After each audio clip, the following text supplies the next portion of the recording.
ఒక చిన్న బాబుకి అర్జెంటుగా ఎమర్జెన్సీ ఆపరేషన్ చేయాలి అని ఫోన్ రావడంతో హాస్పిటల్కి పరుగున బయలుదేరి వచ్చాడు డాక్టర్. డైరెక్ట్గా ఆపరేషన్ థియేటర్ వైపు హడావిడిగా పరిగెత్తాడు.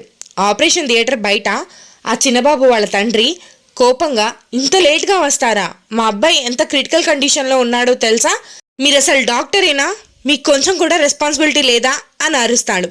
అప్పుడు డాక్టర్, సారీ సార్, నేను హాస్పిటల్లో లేను, నాకు ఫోన్ వచ్చిన వెంటనే బయలుదేరి వచ్చాను, మీరు కొంచెం కూల్ అవ్వండి, అప్పుడే నేను ప్రశాంతంగా ఆపరేషన్ చేయగలుగుతాను అంటాడు.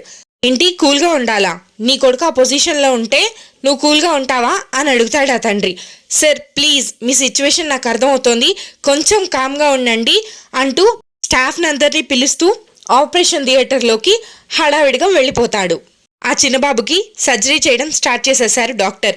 సర్జరీ మొత్తం 2 గంటలు పట్టింది. 2 గంటల తర్వాత ఆపరేషన్ పూర్తి చేసుకుని డాక్టర్ బయటికి వస్తూ హీఈస్ అవుట్ ఆఫ్ డేంజర్ అని చెప్పి ఆ తండ్రి మొహం కూడా చూడకుండా అక్కడి నుంచి ఫాస్ట్గా వెళ్ళిపోతాడు. తండ్రి పక్కనే ఉన్న నర్సుతో, ఇంత డాక్టర్ అయితే మాత్రం ఈయనకి ఇంత పొగరా, కనీసం మొహం కూడా చూసి సమాధానం చెప్పడా అని అంటాడు.